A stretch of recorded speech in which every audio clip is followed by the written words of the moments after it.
Meron po tayong tela rito at ito po ay gagawin nating semi-balloon na skirt. Ito po ay lalagyan natin ng garter at lalagyan din po ng lining. Ang gagawin po natin to, 68 po ang width ng ating tela na gagamitin. Ngayon po ay itutupi po natin po ito ng pa-triangle.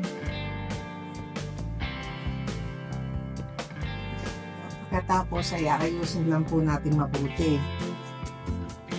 Iusap po natin ng bahagya po dito dahil ito naman po ay hindi magagamit para sa allowance.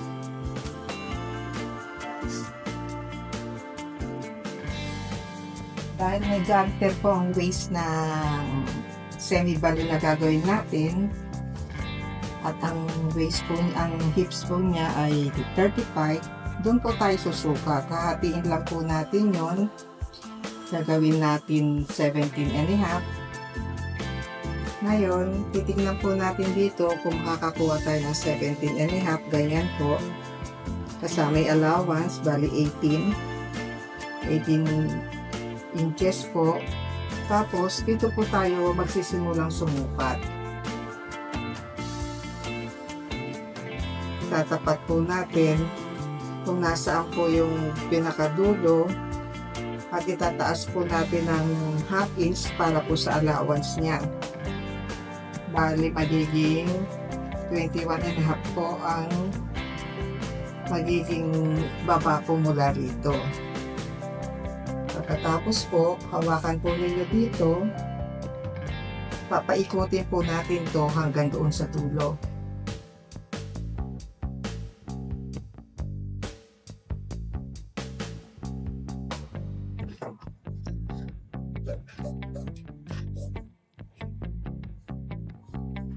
Saka po natin i-connect sa mga sukat na ginawa po natin.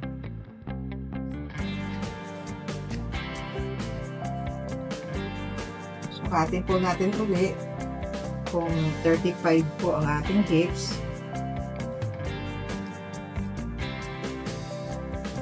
Ayan po, eksakto 17.5. Tapos at saka yung half inch po na allowance. Pag nakuha na po natin ito, saka po natin itaas yung ating tela. Siguraduhin nyo lang nalagyan nyo po ng pin para hindi po malikot yung ating tela. Kukunin naman po natin ay yung haba ng skirt natin. Kung ano po yung gusto nyong haba ng skirt, yung pong ilalagay natin. Dahil sa 27.5 po yung aming sukat, ito po 27, lalagyan na po natin ng allowance yan.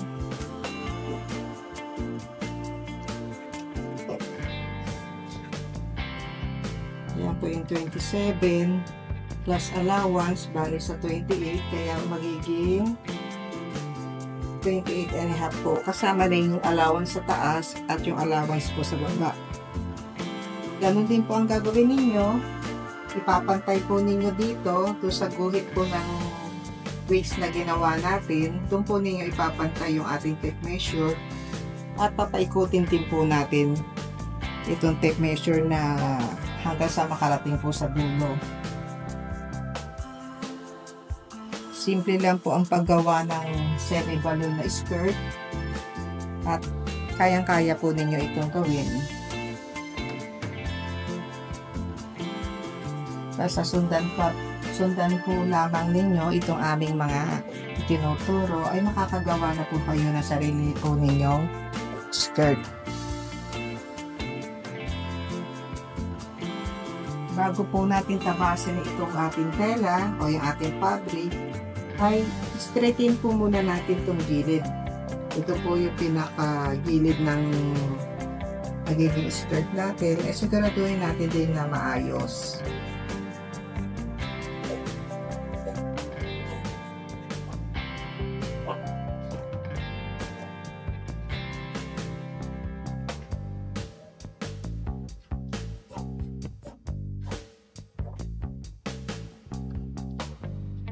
Gugupitin ko lang po ito, tapos yung waistband naman po at yung lining ang ating gagawin.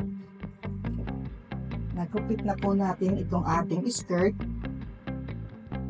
Ang ating tela, itabi po muna natin. At yung waistband na lalagyan natin ng garter, yun naman ang gagawin po natin. Bali, 1 1/4 po ang lapad ng garter. Kaya, ang ating waistband na gagamitin na tela ay 3 1/2. Dahil half inch, 1 1/4, doble po ang tela. Bali, 2 1/2 plus yung magkabilang half inch, kaya 3 1/2 po lahat.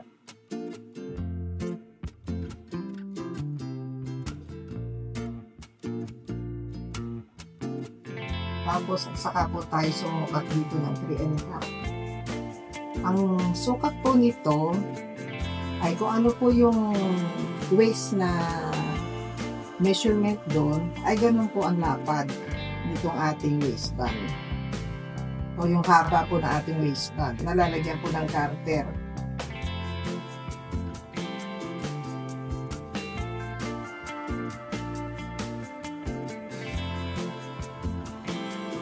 Ito po palang skirt natin ay lalagyan natin ng mark kung saan po yung center. Mula po rito ay mag-uusog po kayo ng half inch. Ganyan po. I-fold lang po natin para makuha natin yung 4 na sulok po ng waist po natin. Lagyan po lang natin ng mark. Pati po sa loob. Ganon din po itong center. Para doon po natin itatapat yung ating waistband. Ito po, gugupitin ko lang po ito. Pagkatapos ay simple lang naman po gumawa ng belt loops. Ito na po yung ating pinaka waistband dito. Para dyan po siya. Yan. May sobra pa po tayong tela. Ngayon, lalagyan natin ng placket itong harapan para may design lang po siya. Tapos lalagyan natin ng botones para maganda pong tignan. Kuhanin lang po natin ang sukat nito. 28 1/2. Ganun din po dito.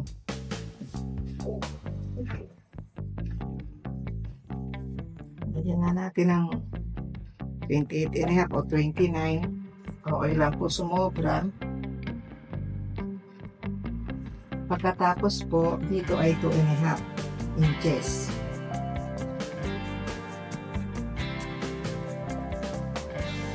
Yung 2 1/2 inches na po na ito ay meron na po itong allowance. Sa pagtahi po natin ay makikita po ninyo yung ating gagawin dito sa harapan po ng skirt.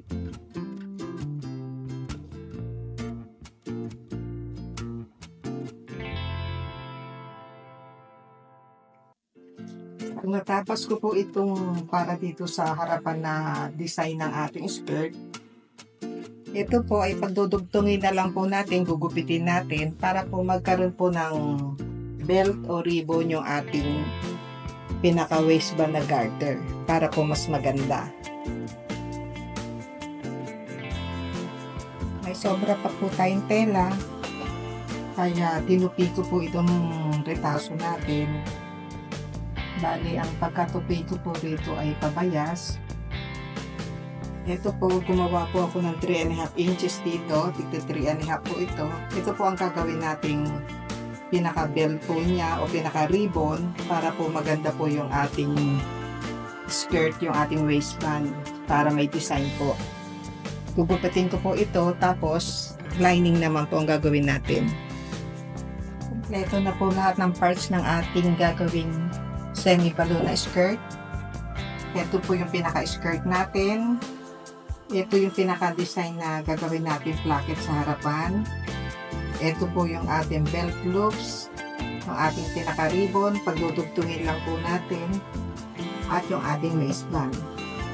Lalagyan po natin ng garter. Ngayon po, dahil may lining itong ating skirt, ito lang po ang dodoblehin natin ang tabas dun sa lining. Ito lamang po ang lalagyan natin ng lining. Ito po, hindi na po ito kasali. Pinuti ko rin po yung lining, katulad ng ginawa natin dito kanina dun sa ating pinaka-fabric ng skirt. At ito po, pinatong ko na itong ating tela sa lining.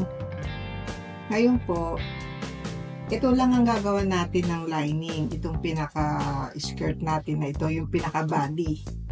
Pagdating po dito sa laylayan, ay magtataas lang po tayo ng 1 inch para po hindi nakikita sa labas yung ating lining. Gugupitin ko na po ito, pagkatapos po ay step by step po nating tatahiin. Ito po yung harap ng fabric natin.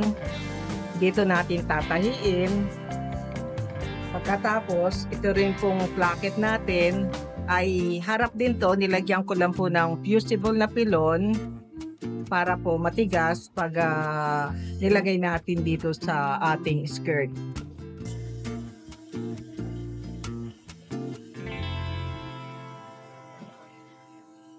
Medyo hatakin nyo lang ng kaunti sa pagtahi para medyo flat ng konti yung ating tahi.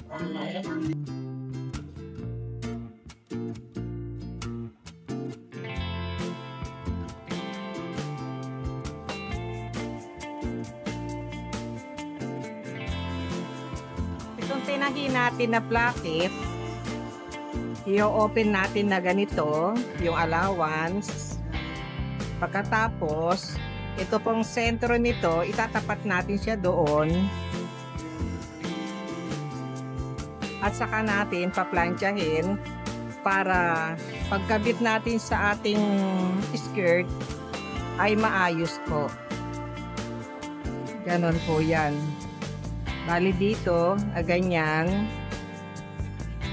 Itong ginawa natin placket, i-open lang natin.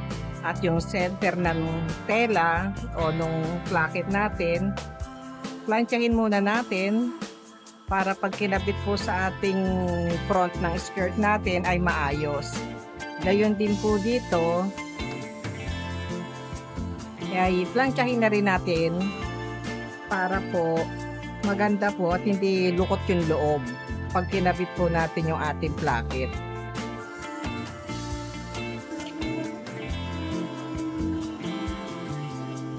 Ang pagkabit po nitong ating placket sa skirt, itapat lang po natin ito, yung pinaka-sentro ng ating tahi, dito rin sa sentro na ating pinagdugtong ng skirt, yung sa tahi niya, ganun po. Tapos, itatap stitch lang po natin to ng 1/4 magkabila.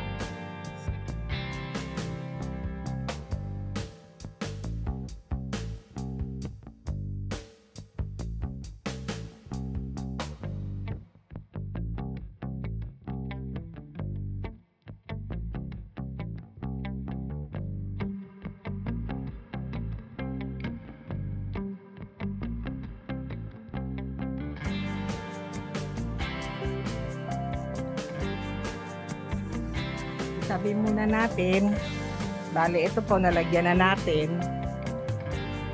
Pahiin muna natin yung ating lining.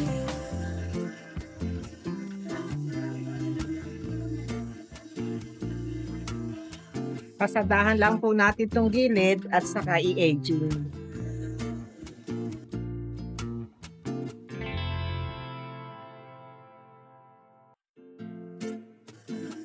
Pagkatapos po ay gawin muna natin yung ating belt loops.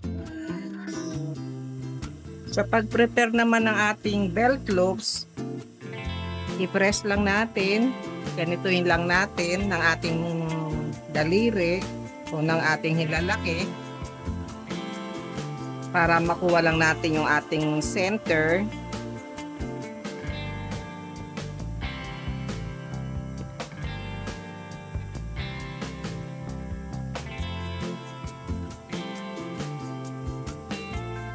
Pagkatapos po, mula sa center, ay i-fold natin itong ating tela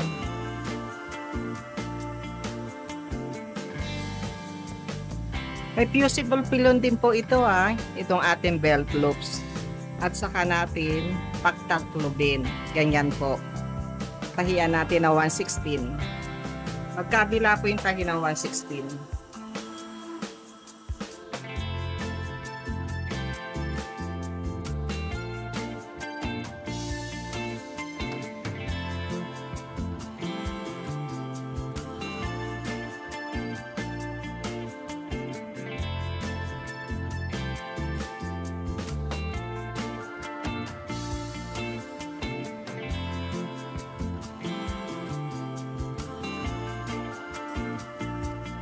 Namang ating waistband o yung lalagyan natin ng garter.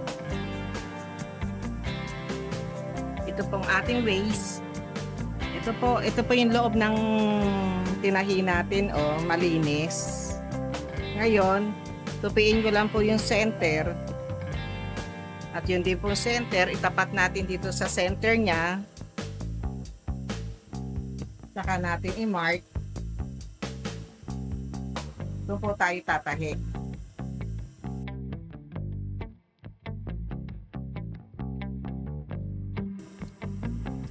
Gugupitin na lang po natin itong sobra.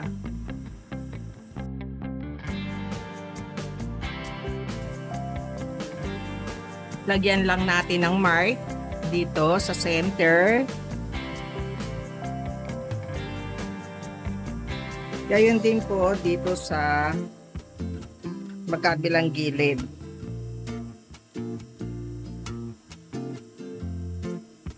Dahil pag kinadbit po natin yung garter o tinahi natin tong tela, ay pagpapantayin po natin para po hindi nakapilipit yung ating garter. Ang sukat po ng ating garter ay 1 inch. Nilagyan ko na po ito ng magnet na para sa 1 inch. Open lang po natin ito.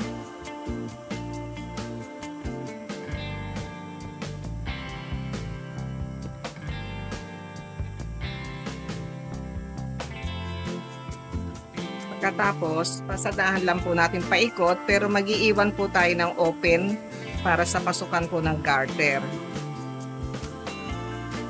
Open na tahi.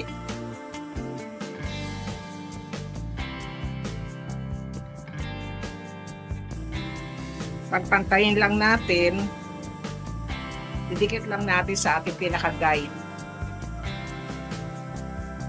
Kung wala po kayong magnet, pwede naman po yung masking tape para po maging guide po ninyo.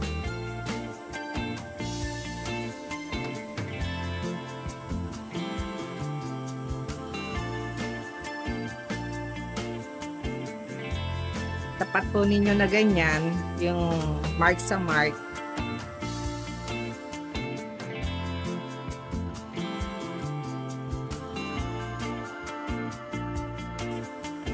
Tininto ko na po dito. Dahil dito natin isusuot yung ating garter.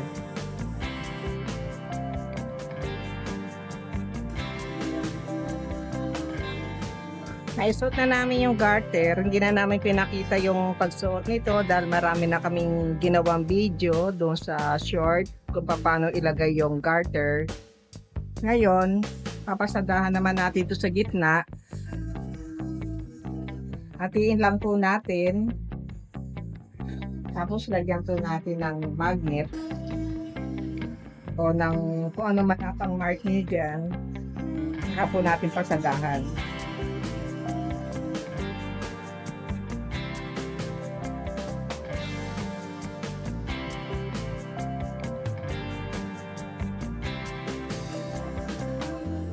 Bago natin ikabit yung ating garter sa ating waist, lagyan muna natin ito ng belt loops. Ito pong pinaka-center dito sa gilid. Sekitehan lang po natin.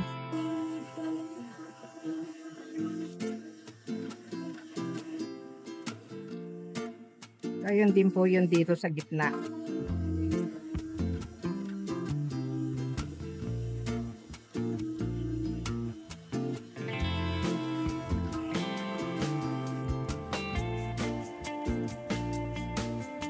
Ito po natin ilalagay sa harap yung ating belt loops. Para mamaya, dire-diretso lang po yung pagkabit ng garter.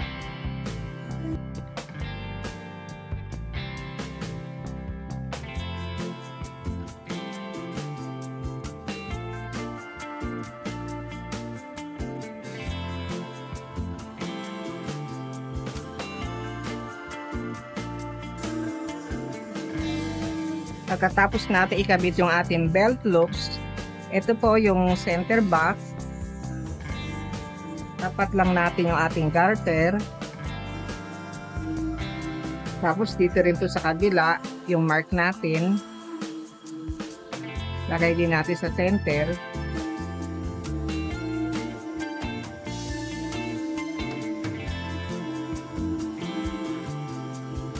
At yung isa pa, ganun din po.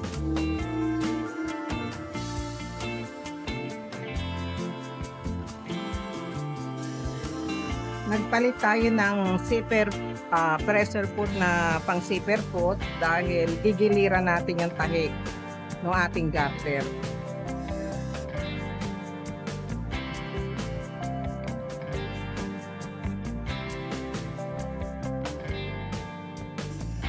Yung mga boxer short, ganito rin po yung paggawa nun. Meron na tayong pattern sa short. Ganito po yung paglagay ng waistband sa boxer short.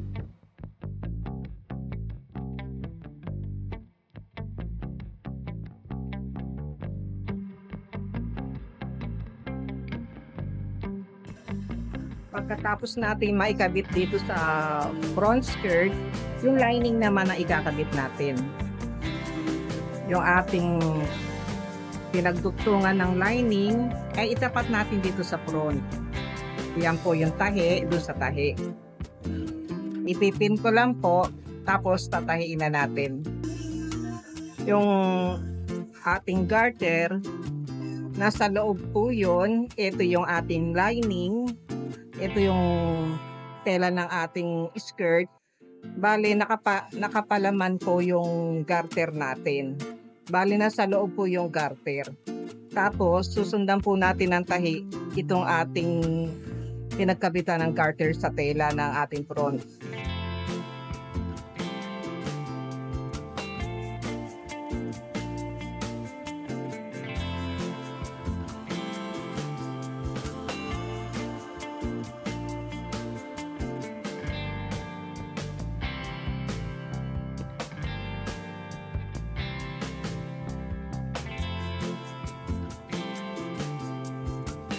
I-edging lang po natin to, tapos saka natin babalik na rin.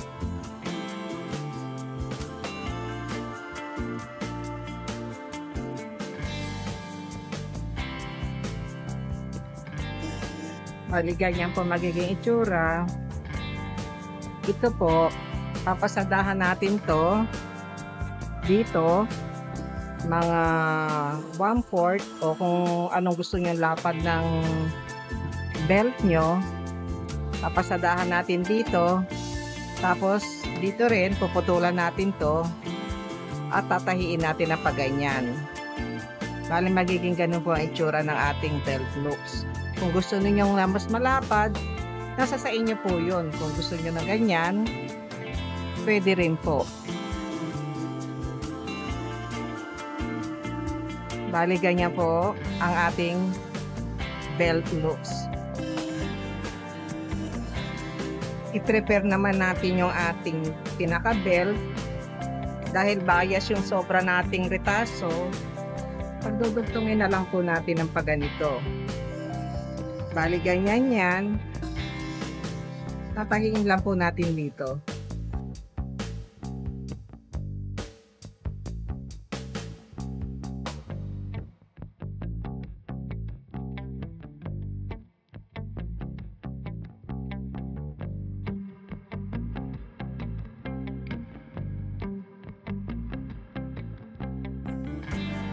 Ipitin lang natin yung sobra, mamaya ibabalik ka rin na natin to. Ang kabila naman ang tatahiin natin. Mag-iiwan lang tayo ng maliit na opening dito para doon natin ilulusot yung ating pambaliktad.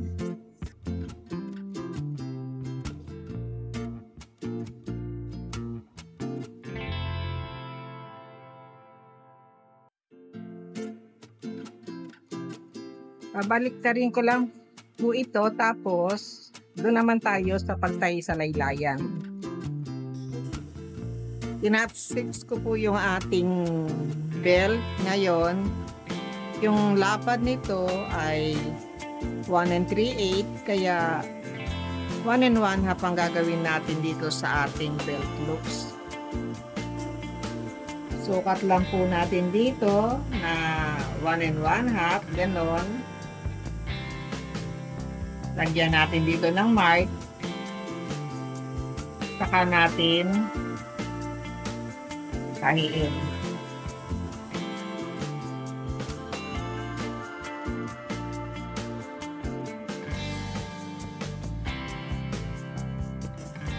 Sobra po ito, kaya kukupitin natin.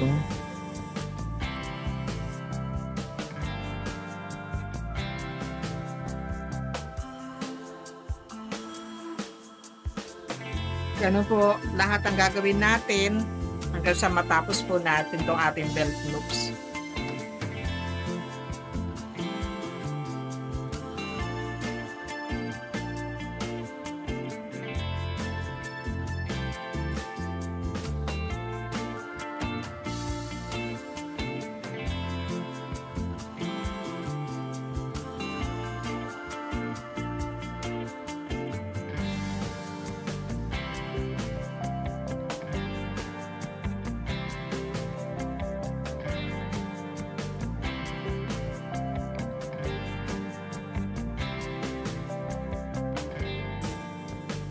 Sa pagtupi naman po ng ating laylayan, ng ating skirt, para mas madali, ang ginagawa po namin ay pinapasadahan muna namin ng isang pasada, mga 3/8 yung ating laylayan, saka natin dodoblehin itupi.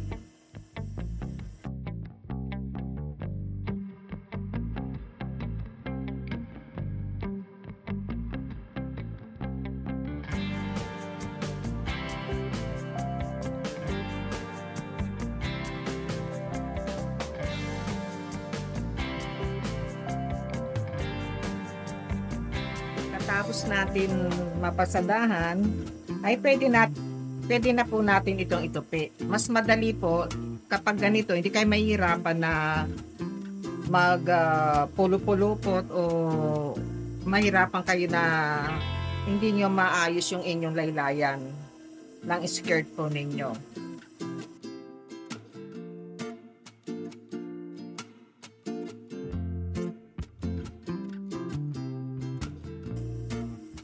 Po kasi may pasada, madali nyo maayos. Ganyan po ang gagawin yung technique para hindi po kayo mahirapan. Lalo na po ito, pabayas po itong tela natin.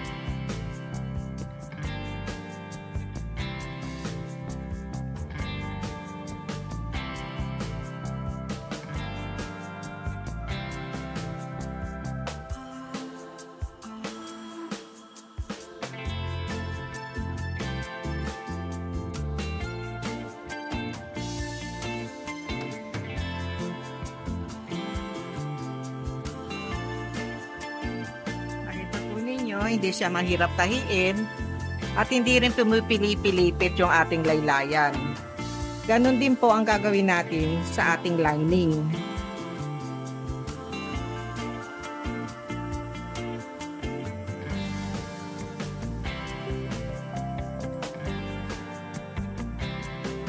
Papasadahan din po natin yung laylayan ng ating lining. pagkatapos ay ganon din ang procedure o yung paraan ng pagtupik. Hindi na namin papakita dahil pareho rin naman po ito sa ginawa natin. May botones tayo dito, maliit nga lang. Ito muna yung pansamantala na ikakabit ko dito sa ating skirt at madali naman po magpalit ng botones. Kakabit ko muna ito lahat, saka ko po ipapakita. Natapos na natin ang ating skirt. Maisusuot na po ito. Madali lang ang ating paggawa ng ating semi-balloon na skirt na nilagyan natin ng ribbon at nilagyan din natin ng garter at lining. Sana po ay patuloy kayong sumubaybay sa aming channel. Paki-like at subscribe po para po sa susunod pa po naming pag-upload. Maraming salamat po.